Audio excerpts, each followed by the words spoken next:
Hai guys, Bitcoin melakukan flash crash kemarin. Sebenarnya apa penyebab flash crash ini? Kita akan lihat ceritanya dari awal dan kita juga akan melihat prediksi harga Bitcoin selanjutnya. Apakah masih ada berpeluang untuk naik atau ini adalah permulaan dari koreksi yang lebih dalam?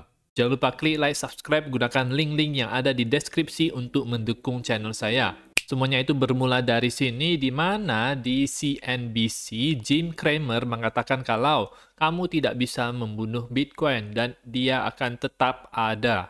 No, there won't be an ETF. But I do think that the people who are in it for that are going to use that as a chance to sell. But this thing is, you can't kill it. Ya, kamu tidak bisa membunuhnya. And the late Charlie Munger, who was so brilliant on so many things, was Dan seterusnya. Jadi ini itu kita tahu kalau ada istilah inverse Cramer, di mana apa yang dia katakan itu selalu berkebalikan dengan price action daripada Bitcoin ya teman-teman. Dia sudah beberapa kali menunjukkan sisi bearish-nya ketika Bitcoin itu dekat dengan di bottom-nya. Dan kali ini ketika Bitcoin berada di harga yang cukup tinggi 45.600-an, dia mengatakan hal ini hal yang bullish, hal yang baik terhadap Bitcoin. Tidak seperti biasanya. Biasanya dia mengatakan hal yang negatif. Kali ini ada hal yang positif dan ini bisa menjebak orang-orang untuk tertarik membeli Bitcoin di saat-saat seperti ini. Tetapi ini bukan menjadi pemicu flash crash yang terjadi ya teman-teman. Kita akan lihat untuk berita selanjutnya. Berita ini muncul dari platform news theblock.co, di mana ditulis analis Matrix Sport mengatakan kalau SEC akan menolak semua spot Bitcoin ETF di bulan Januari.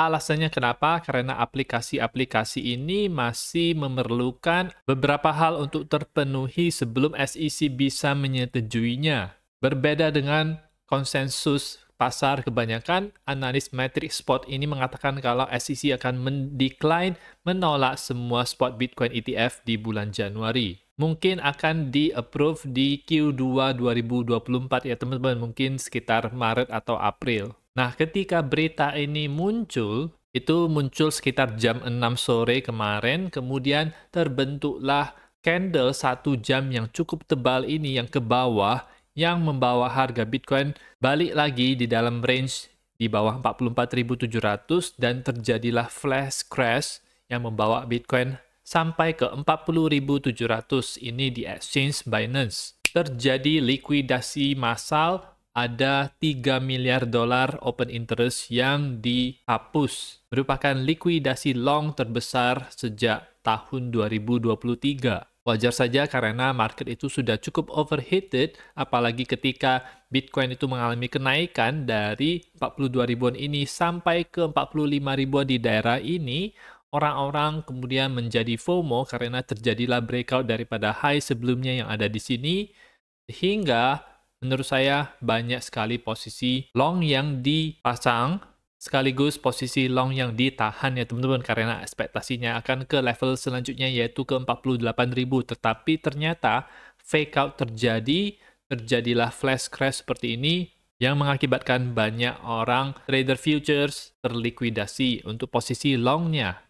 Dan anehnya, di hari yang berdekatan dengan analis Matrix Spot yang mengatakan kalau SEC akan mereject semua spot Bitcoin ETF, Matrix Spot bilang kalau Bitcoin akan ke harga 50.000 di bulan Januari, didorong berbagai faktor seperti persetujuan spot Bitcoin ETF, institusi yang membeli, kemudian ada kelangkaan supply Bitcoin dan tren secara historikal. Dan ada potensi memasuki altcoin season dengan funding rate plus 66%.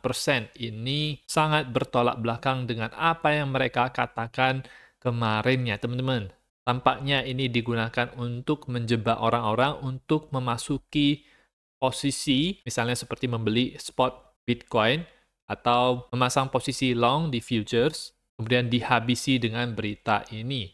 Dan kondisi sekarang adalah di mana kemarin itu beberapa jam setelah berita ini itu muncul dan melakukan flash crash terhadap Bitcoin dan altcoin juga, ada berita di mana SEC sedang melakukan meeting dengan exchange ETF seperti Nasdaq, dan lain-lain. Dan ini membuat harga naik lagi ya teman-teman. Jadi sekitar di daerah sini, tetapi untuk price action yang sekarang itu tampaknya pergerakannya itu korektif, saya bisa lihat karena ini adalah pergerakan yang impulsif, ini adalah pergerakan yang korektif, dan tampaknya ini masih bisa turun ke bawah lagi karena recovery yang terjadi di sini itu kurang cepat.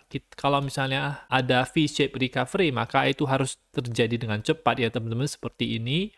Menunjukkan kalau ini hanya semacam ke bawah sebentar saja baru bisa naik lagi, balik lagi di atas 44.700. Jadi kondisi sekarang adalah Bitcoin melakukan fake out. Di video sebelumnya saya mengatakan kalau kita harus waspada karena fake out itu bisa terjadi kalau misalnya harga 44.700 itu jebol ke bawah ya teman-teman.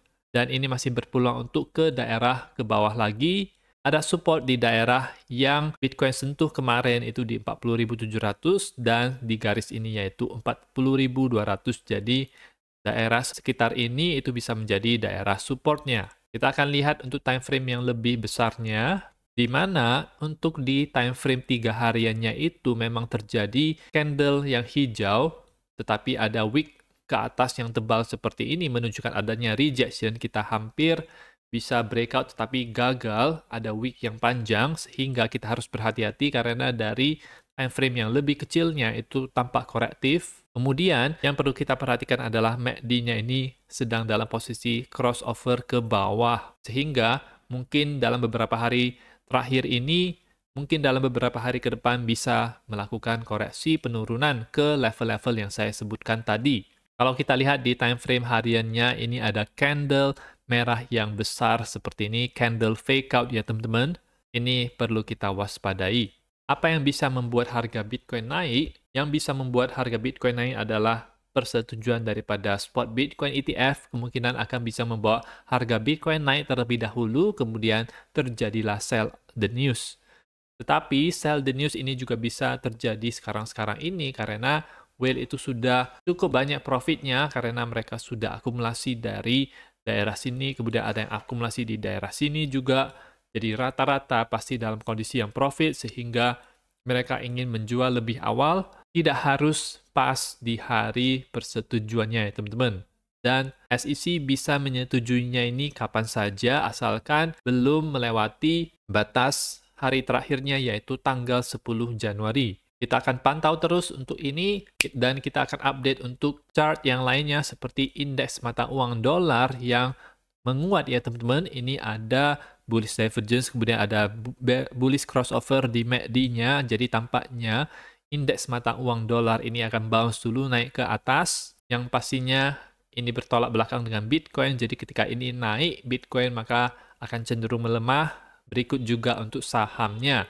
Indeks saham Nasdaq sendiri ini sedang mengalami koreksi ya teman-teman. Kita bisa lihat sudah ada 4 candle merah berturut-turut. Jadi Nasdaq sendiri sedang terhenti kenaikannya setelah melakukan new all-time high baru-baru ini. Dan untuk alt season bagaimana? ETH Bitcoin sendiri balik lagi di bawah garis biru ini, gagal bertahan di atas ini, sehingga mungkin akan terhambat dulu, tidak akan terjadi meskipun kemarin ARB itu mengalami kenaikan yang cukup signifikan, tampaknya dia mendapatkan giliran yang terakhir setelah sebelumnya koin-koin layer 2 udah naik. Nah, ARB yang terakhir saya lihat kemarin itu bisa mencapai harga $2 lebih, new all-time high-nya, tetapi menurut saya secara umum untuk altcoin berada di dalam daerah take profit, jadi teman-teman bisa jalankan exit strateginya. Tentu saja setelah koreksi altcoin ini selesai, saya akan masuk lagi karena untuk Q1, Q2 2024 ini akan masif, akan terjadi alt season yang besar ke depannya karena selanjutnya adalah narasi spot Ethereum ETF. Jadi kita akan siap-siap untuk permainan selanjutnya. Nah, itu saja informasi di video kali ini. Teman-teman bisa dukung channel saya dengan mengklik like, subscribe, gunakan link-link yang ada di deskripsi untuk mendukung channel saya dan nantikan video saya selanjutnya.